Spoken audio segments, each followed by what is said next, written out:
Paano kung sabihin ko sa iyo na ang isang gawain ng pag-aalaga sa sarili, isang bagay na personal at natural, ay maaring unti-unting sumisira sa sigla na sinusubukan mong panatilihin sa iyong mga ginintuang taon. Tila ito'y kabalintunaan o nakababahala pa nga, ngunit para sa maraming kababaihan na lampas 60, ito ay isang katotohanang nakatago sa ating paningin. Nabubuhay tayo sa isang kultura na madalas ituring ang sexualidad ng babae na parang may expiration date na magalang na naglalaho pagkatapos ng menopause.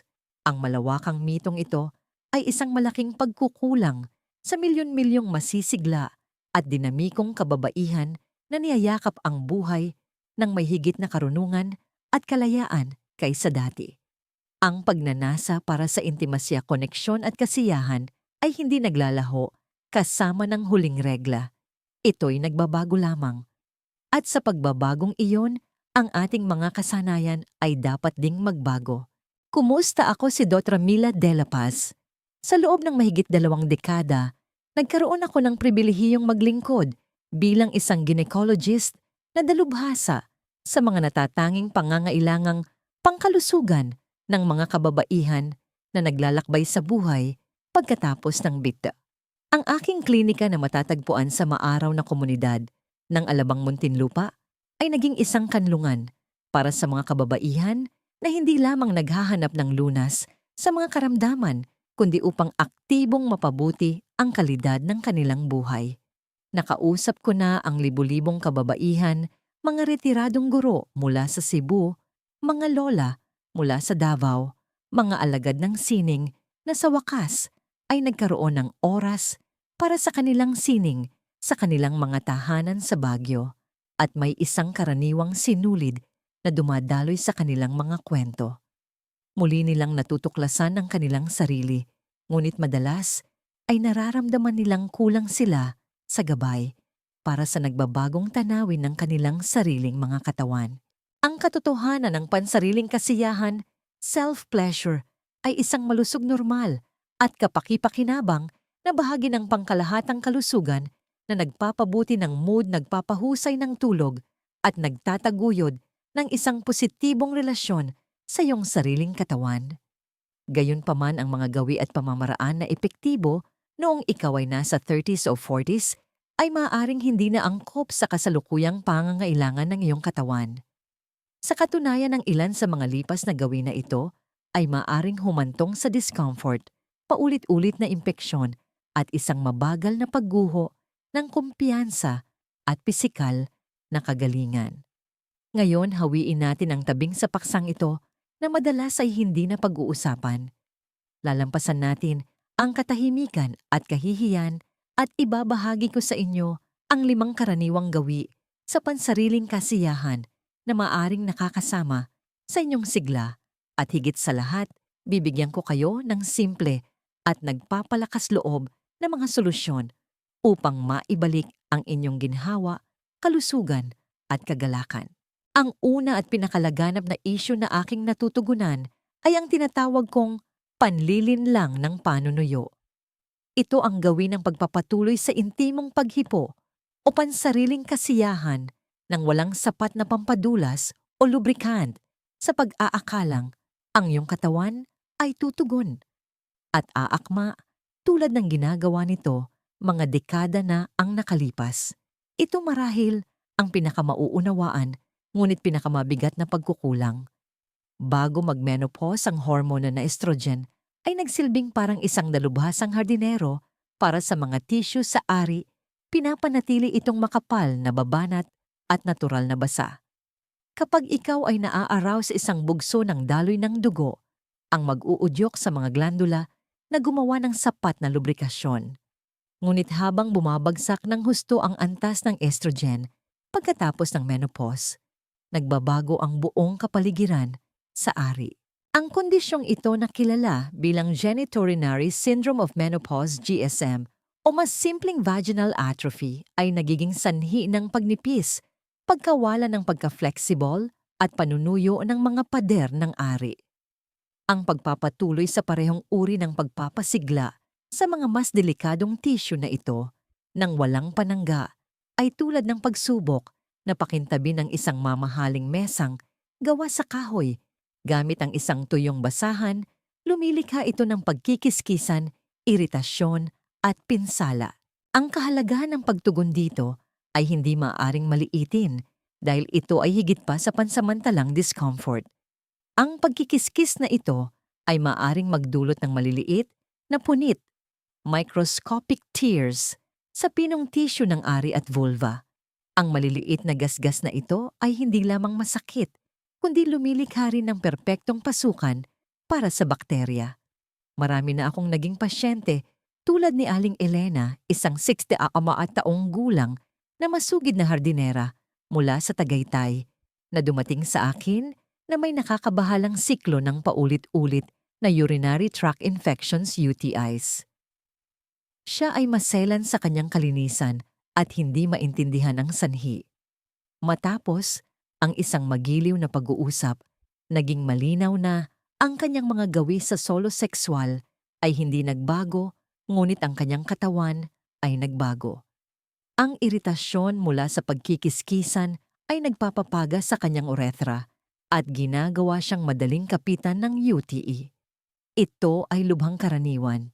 Ang sakit hapdi at kati na maaaring magresulta mula sa gawin na ito ay maaaring lumikha ng isang negatibong siklo na nagiging sanhi ng pag-uugnay mo ng kasiyahan sa sakit na maaaring magpababa ng libido at lumikha ng pagkabalisa sa paligid ng intimasiya.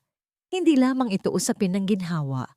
Ito ay isang kritikal na isyong pangkalusugan na direktang nakakaapekto sa iyong sigla sa pamamagitan ng pagpapasok ng talamak na pamamaga at impeksyon sa iyong sistema.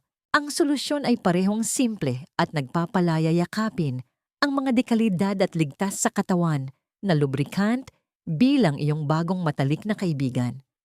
Isipin ang lubricant hindi bilang pag-amin ng isang problema, kundi bilang isang marangyang pampahusay, isang kasangkapan para sa mas mahusay na pag-aalaga sa sarili. Inirerekomenda ko na maghanap ka ng dalawang pangunahing uri. Una, isang water-based na lubricant. Ito ay maraming gamit ligtas, gamitin sa anumang massager o device at madaling linisin. Hanapin ang mga formula na walang glycerin at parabens dahil ang mga sangkap na ito ay minsan maaring magdulot ng iritasyon o yeast infections. Pangalawa, isang silicone-based na lubricant. Ang mga ito ay napakakinis at matagal ang epekto dahil hindi ito sinisipsip ng balat.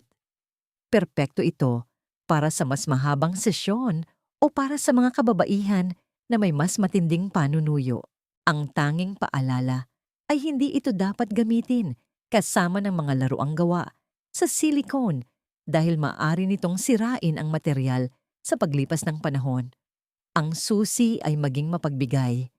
Maglagay ng dami na sinlaki ng barya na 25 sentimos sa simula, pareho sa iyong sarili at sa anumang device na iyong ginagamit at huwag mag-atubiling mag-apply muli kung kinakailangan. Para sa pang-araw-araw na pangangalaga at pangkalahatang kalusugan ng tissue, lubos ko ring inirerekomenda ang isang vaginal moisturizer na ginagamit 2 hanggang 3 beses sa isang linggo, hiwalay sa sexual na aktibidad, upang makatulong na maibalik ang kahalumigmigan sa mga tissue sa patuloy na batayan. Ito ay isang proaktibong hakbang na ginagawang mas komportable ang lahat sa lahat ng oras. Gusto kong huminto sandali para kumustahin ka. Pamilyar ba ito sa iyo? Napapansin mo ba na ang mga bagay ay mas sensitibo o hindi na gaanong komportable kaysa dati na marahil ay humahantong pa sa iritasyon o impeksyon? Kung ang impormasyong ito ay nakatulong at tumutugma sa iyong karanasan, mangyaring ipaalam sa akin sa pamamagitan ng pag-type ng 1 sa seksyon ng komento sa ibaba. Kung sa tingin mo ay hindi ito angkop sa iyo o hindi naging kapaki-pakinabang, mangyaring mag-type ng 0. Ang iyong feedback ay napakahalaga at tumutulong sa akin na iakma ang aking payo upang mas mahusay na mapaglingkuran ang komunidad na ito. Ang pangalawang gawin na tahimik na sumasabotahe sa kalusugan ng kababaihan ay ang tinatawag kong panganib mula sa tahanan. Ito ay tumutukoy sa gawin ng paggamit ng mga bagay para sa pansariling kasiyahan na hindi kailanman idinisenyo para sa panloob o intimong paggamit. Ang gawin na ito ay madalas na isinilang mula sa isang henerasyon kung saan ang mga produkto para sa sexual na kalusugan ay hindi madaling makuha o labis na kinukutya dahil sa pagnanais para sa privacy o kakulangan ng impormasyon. Maraming kababaihan ang umasa sa pag-iimbento gamit ang mga karaniwang gamit sa bahay. Bagamat nauunawaan ang pagiging maparaan, ang potensyal para sa pinsala ay malaki. Ang mga bagay tulad ng hawakan ng suklay isang kandila o kahit ilang mga gulay ay hindi gawa sa mga materyales na ligtas sa katawan. Madalas ang mga ito ay may maliliit na butas. Puruos ibig sabihin, meron silang mga microscopic na butas kung saan maaaring mabuhay at dumami ang bakterya kahit na pagkatapos hugasan. Kapag ipinasok sa sensitibong kapaligiran ng ari, ang mga bakteryang ito ay madaling magdulot ng nakakagambala at hindi komportableng impeksyon tulad ng bacterial vaginosis, BV o yeast infections na maaaring maging partikular na mahirap gamutin sa mga kababaihang postmenopausal. Ang kahalagahan ng pagtigil sa gawin na ito ay higit pa sa panganib ng impeksyon. Maraming gamit sa bahay ang nababalutan ng mga chemical tina o pampakintab na perpektong ligtas para sa kanilang orihinal na layunin, ngunit maaring maging lubhang nakakairita sa mga pinong mucosal membrane ng ari. Ito ay maaaring magdulot ng mga allergic reaction, chemical burns o talamak na pamamaga. Higit pa rito, merong tunay na panganib ng pisikal na pinsala. Ang mga bagay na hindi ergonomikong idinisenyo para sa katawan ay maaaring magdulot ng pasa o pagkapunit. Mas nakababahala ang mga bagay na walang malapad na base para sa ligtas na pagkuha ay maaaring mawala sa loob ng katawan, nahahantong sa isang lubhang nakakahiyang at posibleng masakit na pagbisita sa emergency room para sa pagtanggal. Naaalala ko ang isang pasyente, isang kamakailan lamang na nabalo na 72 taong gulang mula sa Vigan, Ilocos Sur na dumating sa aking opisina na may patuloy na pananakit sa balakang.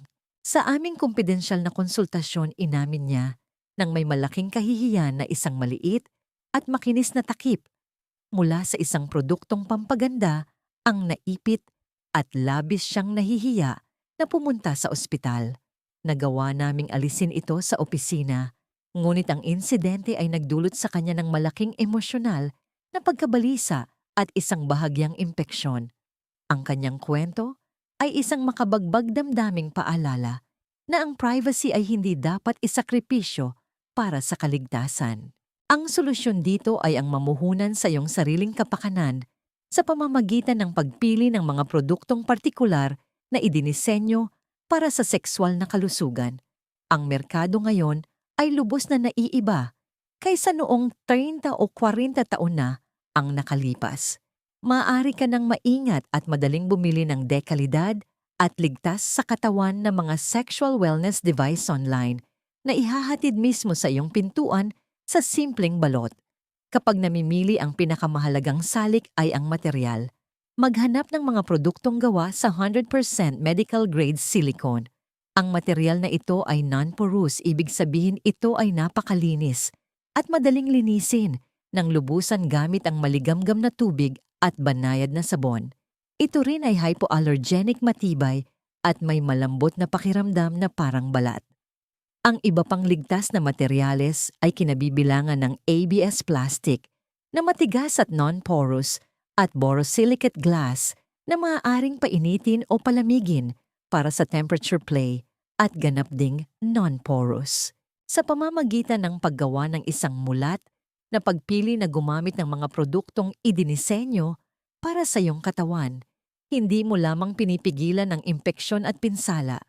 Gumagawa ka ng isang makapangyarihang pahayag na ang iyong kasiyahan, kalusugan at kaligtasan ay karapat-dapat sa pamumuhunan. Ito ay isang gawa ng malalim na paggalang sa sarili. Huminto muna tayo ulit dito.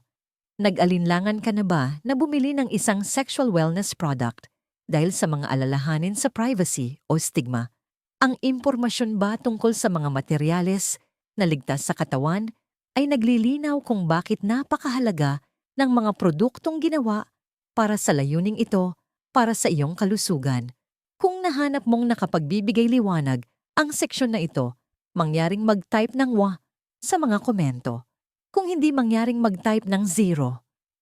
Ang iyong tapat na feedback ay tumutulong sa akin na lumikha ng nilalaman na tunay na nakakagawa ng pagbabago. Ang ating pangatlong critical na focus ay isang gawin ng kapabayaan partikular na tungkol sa isang grupo ng mga kalamnan na bumubuo sa mismong pundasyon ng ating pelvic health. Tinatawag ko itong ang nakalimutang pundasyon na siyang gawin ng pagbabaliwala sa kalusugan at kondisyon ng iyong mga kalamnan sa pelvic floor sa panahon ng pansariling kasiyahan at sa pang-araw-araw na buhay. Para sa maraming kababaihan, ang sexual na kasiyahan ay itinuturing na nakasentro lamang sa clitoris o ari isang usapin ng mga nerve endings sa ibabaw.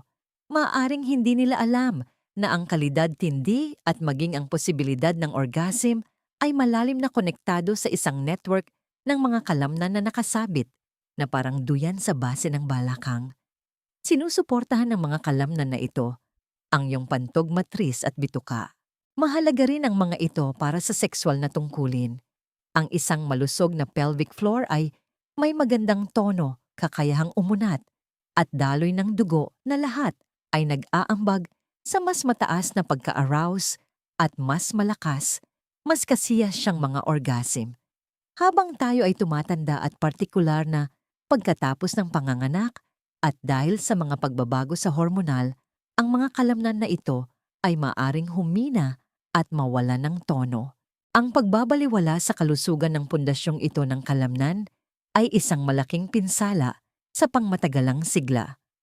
Ang isang mahinang pelvic floor ay isang pangunahing sanhi ng ilan sa mga pinakanakakadismaya at nakakasira ng kumpiyansa ng mga isyu na kinakaharap ng mga kababaihan na lampas 60. Ang pinakakaraniwan ay ang stress urinary incontinence, ang kaunting tagas ng ihi kapag umuubo ka, bumabahing tumatawa o nagbubuhat ng mabigat.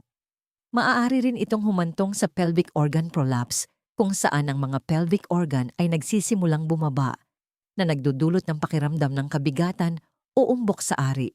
Mula sa pananaw ng sexual na kalusugan, ang mga huminang kalamnan ay maaaring humantong sa pagbawas ng sensasyon para sa iyo at sa iyong kapareha at isang nabawasang tindi ng orgasm dahil ang mga ritmikong pag-urong sa panahon ng sukdulan ay nabubuo sa pamamagitan ng mismong mga kalamnan na ito. Isipin ito tulad ng anumang ibang kalamnan sa iyong katawan. Kung gusto mo ng mas malakas na braso, i-ehersisyo mo ito. Walang pinagkaiba ang pelvic floor. Isang pasyente ko si Aling Brenda, isang 75 taong gulang na retiradong nurse mula sa Quezon City, ay naramdaman na ang kanyang buhay sexual ay nawawalan na ng kislap. Ipinagtapat niya na ang kanyang mga orgasm ay parang mahina at malayo. Inamin din niya na nagsusuot siya ng pads para sa paminsan-minsang pagtagas. Napagtanto ko na ang kanyang mga issue ay magkakaugnay.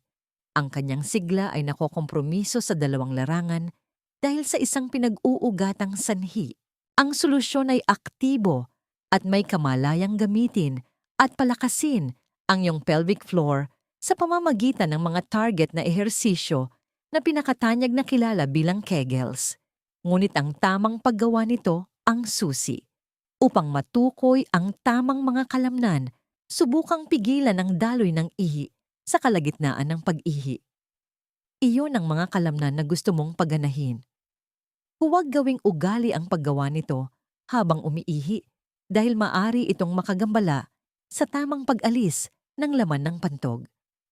Kapag natagpuan mo na ang mga ito, maglaan ng ilang sandali bawat araw para sa iyong routine. Ang isang magandang panimula ay ang paraan ng pag-urong at pag-relax Pigain ang mga kalamnan sa pelvic floor at hawakan ng 5 segundo. Pagkatapos ganap na i-relax ang mga kalamnan ng 5 segundo. Ang yugto ng pag-relax ay kasing halaga ng pag-urong. Ulitin ang pagkakasunod-sunod na ito ng 10 beses upang makumpleto ang isang set. Hangarin ang 3 set na nakakalat sa buong araw mo. Maaari mo itong gawin habang nanonood ng TV, naghihintay sa pila sa grocery, o naiipit sa trapiko sa EDSA. Sa pamamagitan ng pagsasama ng mga ehersisyo sa pelvic floor sa iyong routine, hindi mo lamang pinapahusay ang iyong potensyal para sa kasiyahan, kundi pinoprotektahan mo rin ang iyong core stability at pinipigilan ang incontinence at prolapse na isang malaking panalo para sa iyong pangkalahatang kalusugan at kumpiyansa. Ito ay maaaring isang bagong konsepto para sa marami sa inyo. Naisip mo na ba ang koneksyon sa pagitan ng tono ng iyong kalamnan at ng iyong sexual na kasiyahan? O marahil, narinig mo na ang tungkol sa Kegels, ngunit hindi sigurado kung paano o bakit ito gagawin. Kung nahanap mong malinaw at nakakaganyak ang paliwanag na ito tungkol sa pelvic floor, mangyaring maglaan ng sandali at mag-type ng 1 sa mga komento. Kung ito ay nakakalito o hindi nakatulong, mangyaring mag-type ng 0. Binabasa ko ang bawat piraso ng feedback. Ang ika-4 na gawi ay mas banayad, ngunit parehong nakakasama. Ito ang dilema ng pagkawalay, ang tendensya na ituring ang pansariling kasiyahan bilang isang purong mekanikal na katuon sa layunin na gawain sa halip na isang holistiko, karanasang isip at katawan. Sa ating mabilis at nakatuon sa produktibidad na mundo, minsan ay nadadala natin ang parehong minadali at parang checklist na mentalidad sa ating mga pinakapribadong sandali. Ang focus ay nagiging pag-abot sa isang orgasm ng mabilis sa halip na namnamin ang paglalakbay ng sensasyon at pagka-arouse.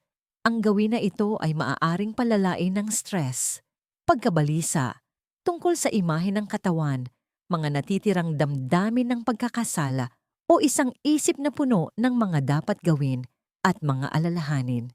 Kapag ang iyong isip ay nasa ibang lugar, ang iyong katawan ay hindi makakatugon ng buo. Ang iyong utak ay walang duda ang iyong pinakamalaki at pinakamahalagang sex organ.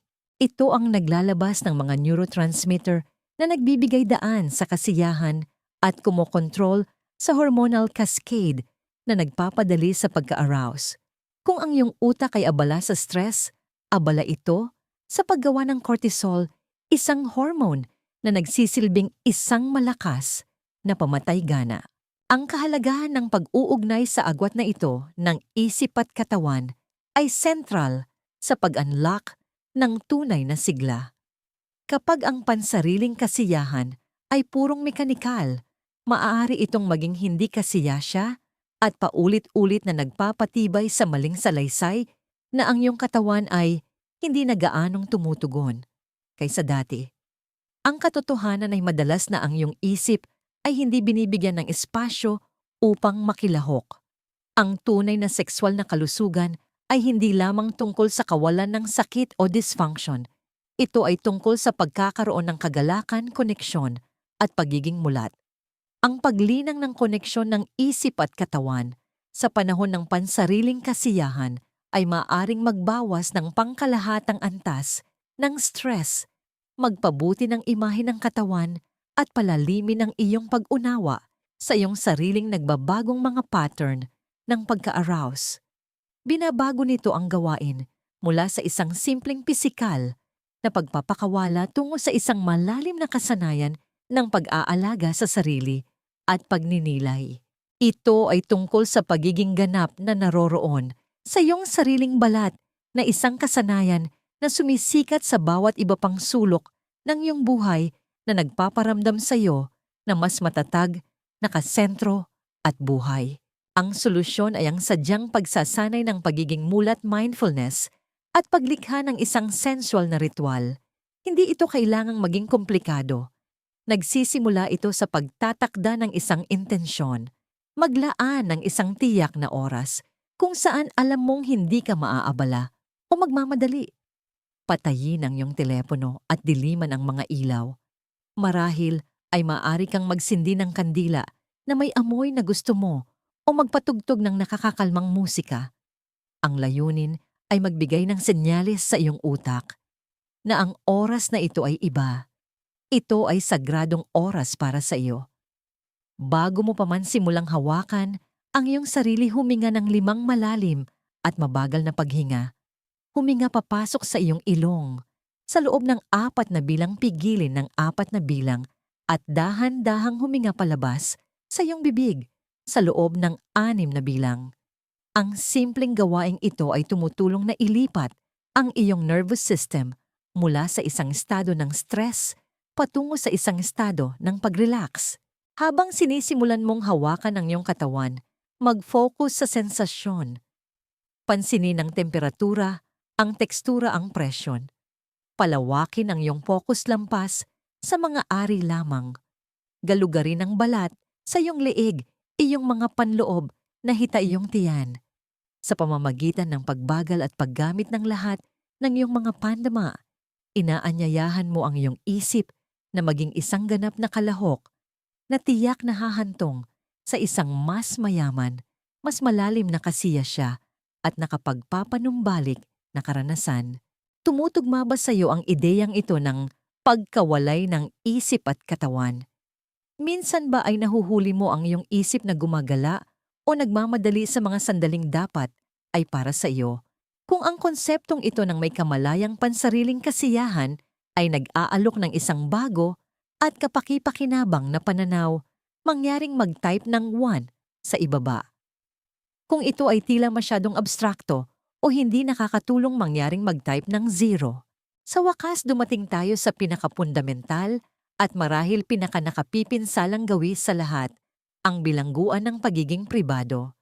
Ito ang gawin ng pagkapit sa isang habambuhay na katahimikan, paglilihim at kahihiyan na nakapalibot sa sexualidad ng kababaihan at partikular sa pansariling kasiyahan.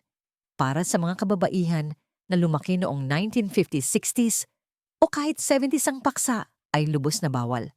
Hindi ito kailanman pinag-usapan at kung napag-usapan man madalas, itong ipinapakita sa isang negatibo o moralistikong paraan.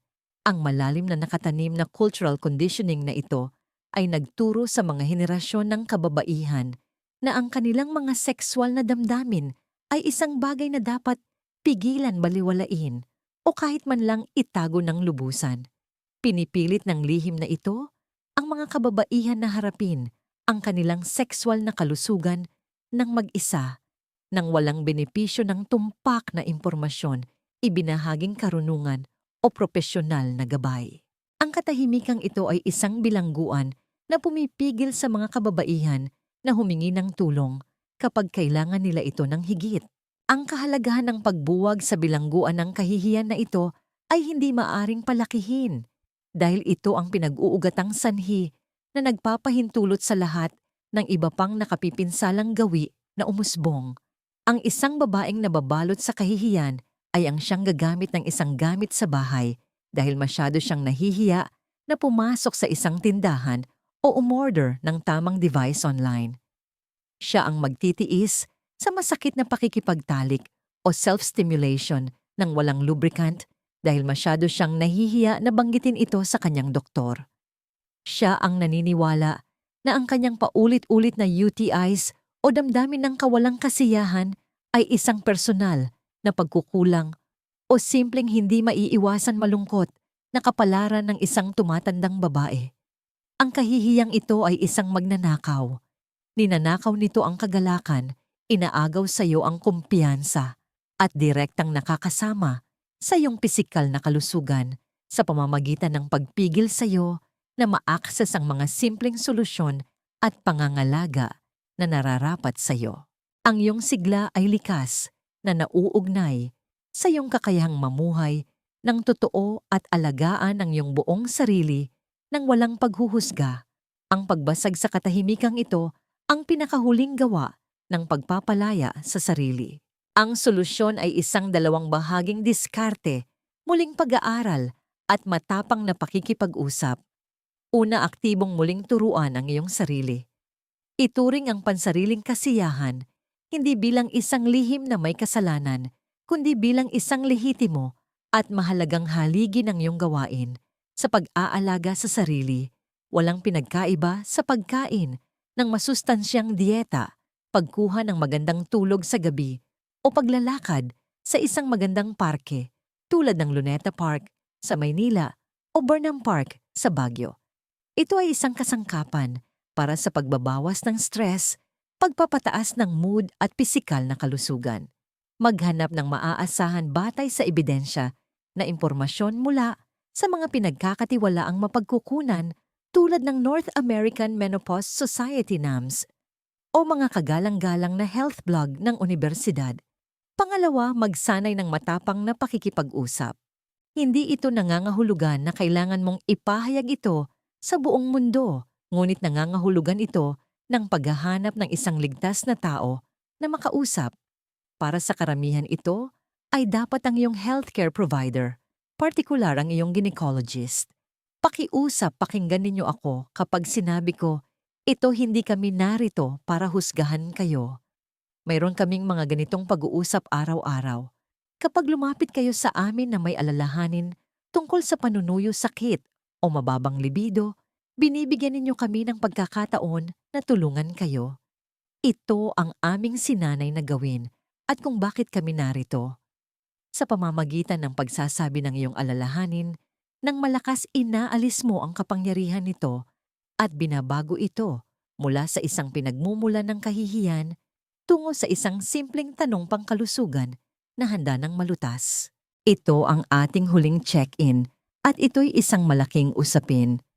Ang damdamin ba ng kahihiyan o isang habambuhay na katahimikan ay nakapigil na sa iyo na magtanong sa isang doktor o maghanap ng isang produkto na maaaring nakatulong sa iyo kung sa tingin mo ay napalakas ka ng ideya ng muling pag-frame sa pansariling kasiyahan bilang kalusugan at pagbasag sa katahimikan, mangyaring mag-type ng or sa mga komento. Kung ang paksang ito ay masyado pa ring hindi komportable o sa tingin mo ay hindi ito nailahad ng maayos, mangyaring mag-type ng 0. Habang tinatapos natin ang ating pag-uusap, maglaan tayo ng sandali upang pagnilayan ang paglalakbay na ating tinahak. Dumaan tayo sa mahalaga at praktikal na pangangailangan na yakapin ang lubrikasyon upang protektahan ang mga pinong tissue hanggang sa hindi matatawarang kahalagahan ng paggamit ng mga produktong ligtas sa katawan upang maiwasan ang impeksyon at pinsala. Natuklasan natin ang nakatagong kapangyarihan ng iyong pelvic floor, ang nakalimutang pundasyon na sumusuporta sa parehong kasiyahan at pagpipigil sa paghihi. Ginalugad natin ang malalim na pagkakaiba na ginagawa nito kapag pinag-ugnay mo ang agwat sa pagitan ng isip at katawan na binabago ang isang mekanikal na gawain sa isang may kamalayang ritual. At sa wakas, hinarap natin ang pinakamatinding hadlang sa lahat, ang bilangguan ng pagiging pribado at kahihiyan na nagpapanatili sa napakaraming kababaihan na nagdurusa sa katahimikan. Ang bawat isa sa mga puntong ito ay hindi isang kritisismo, kundi isang paanyaya na i-update ang iyong mga gawi sa pag-aalaga sa sarili upang parangalan ang kahangahangang katawan na mayroon ka ngayon. Ang aking huling payo ay ito: harapin ang iyong katawan ng may pagkamausisa, hindi paghuhusga.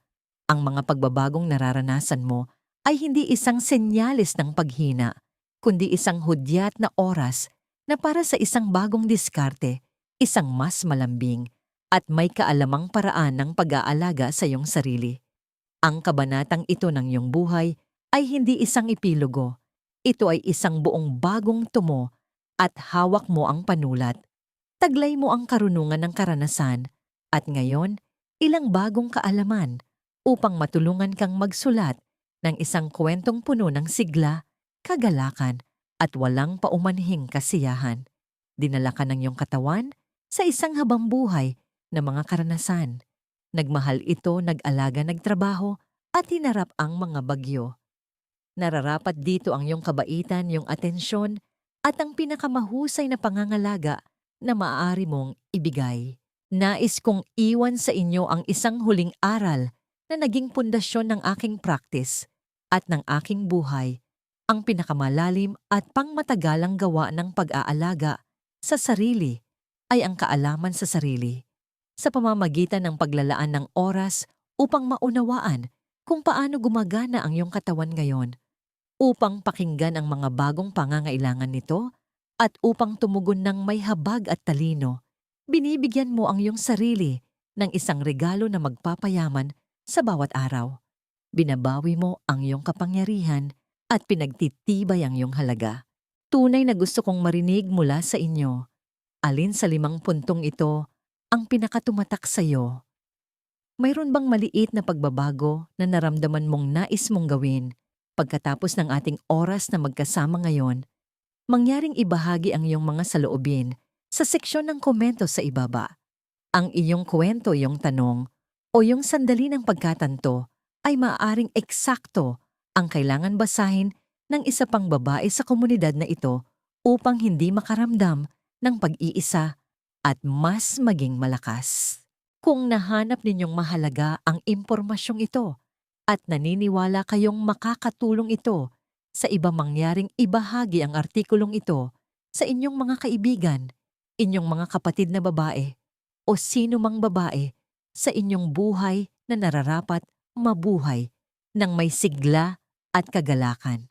At pakiusap mag-subscribe para sa mas maraming mahabagin batay sa ebidensya na payong pangkalusugan na idinisenyo para sa mga kababaihan sa kanilang pinakamagagandang taon. Salamat sa inyong oras at tiwala. Maging malusog po kayo.